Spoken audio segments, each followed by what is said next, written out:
Hi guys, या क्रिसमससाठी तुम्हीही तुमच्या मुलासाठी काहीतरी हेल्दी आणि टेस्टी रेसिपी करायचा विचार करताय तर ही रेसिपी नक्की पहा आणि तुम्ही तुमच्या मुलांना खाऊ घाला.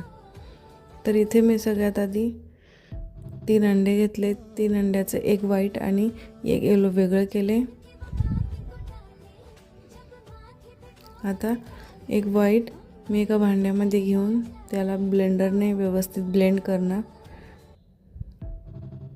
मिश्रण फ्लफी होईपर्यंत ब्लेंड करायचे आणि यामध्ये एक वाटी पावडर शुगर म्हणजेच पिठी साखर थोडी थोडी करून मिक्स करायची.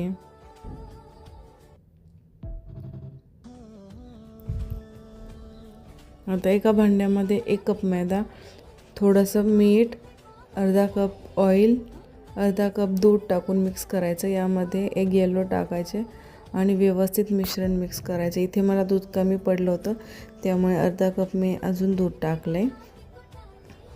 आता यामध्ये मी एक व्हाईट जे मी ब्लेंड केलं होतं ते यामध्ये मिक्स केले. आता एक केक टिन घेतला आहे मी, त्यामध्ये बटर पेपर लावून घेतला आहे.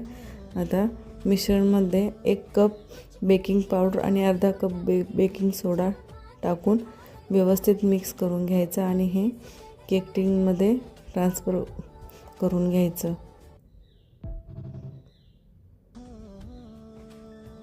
आता हे मिश्रण कढाईमध्ये प्रीहीटेड कढाईमध्ये ठेवून द्यायचं. ही प्रीहीटेड कढाई मी 10 मिनटं आधी गरम करून घेतली होती. आता यामध्ये मिश्रण ठेवून द्यायचं आणि अर्ध्या तासाने हा केक आपला व्यवस्थित बनून रेडी होतो. आता हा केक काढून घ्यायचा आहे. तुम्ही पाहू शकता किती छान प्रकारे आपला केक तयार झाला आहे. फ्लफीही झाला आहे आणि व्यवस्थित शिजला आहे सुद्धा. मी हा केक माझ्या मुलीसाठी बनवला होता. तिला तो खूप आवडला आणि तिने खूप एन्जॉय पण केला तो केक.